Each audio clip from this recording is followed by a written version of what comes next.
L'affaire Mila a à peine éclaté que déjà l'extrême droite s'empare de la polémique. Honte au parquet qui met à égalité la victime et ses agresseurs. Soutenons Mila face au parquet qui vient d'ouvrir une enquête contre elle parce qu'elle a osé critiquer l'islam. Ce sont ceux qui la menacent de mort qu'il faut condamner. Au Rassemblement national également, Marine Le Pen s'indigne. Les propos de cette jeune fille sont la description orale des caricatures de Charlie, ni plus ni moins. On peut trouver ça vulgaire, mais on ne peut pas accepter que pour cela, certains la condamnent à mort, en France, au XXIe siècle. Réaction aussi du côté de ceux qui ne sont pas Mila. À la radio, le délégué général du Conseil français du culte musulman, Abdallah Zekri, critique fortement les propos de la jeune fille.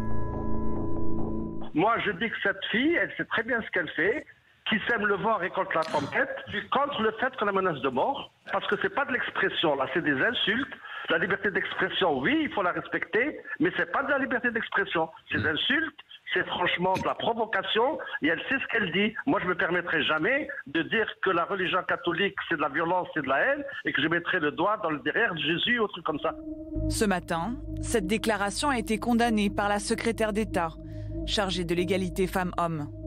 Ce sont des propos criminels, ce sont des propos coupables. Et je me bats contre cette idée selon laquelle une femme, une jeune fille en l'occurrence, mais qui que ce soit, qui serait victime de violence, de cyberharcèlement, ce serait parce que cette personne l'aurait cherché. Je trouve ces propos indignes, ils sont indignes d'un responsable qui est un leader d'opinion et qui a une parole dans le débat public. Et je rappelle que le cyberharcèlement en meute, depuis la loi 2018 que j'ai fait voter, est condamné. Depuis le début de l'affaire Mila, un silence se fait remarquer. Celui des associations LGBT et des associations des droits de l'homme.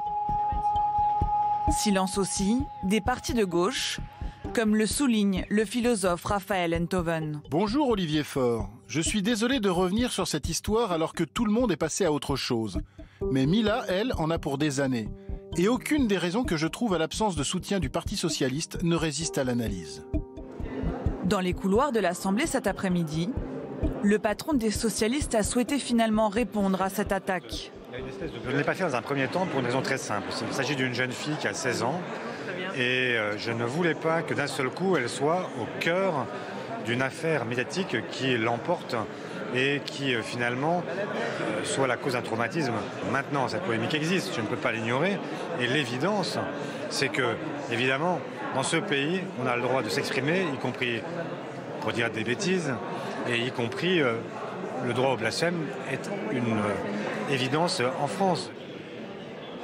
Pour cette sénatrice PS engagée dans la cause des femmes, une partie de la gauche doit clarifier son positionnement. Il va falloir choisir. Est-ce qu'on défend la liberté d'expression, la liberté d'opinion, le droit au blasphème, ou est-ce qu'on défend les religieux qui se cachent derrière d'autres drapeaux pour en fait mener une campagne qui est une campagne religieuse. C'est le moment où on passe de la religion à l'idéologie, c'est le moment où on politise la religion.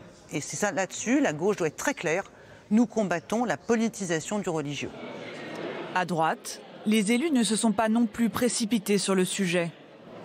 Seul François-Xavier Bellamy ce matin a pris la défense de la jeune Mila.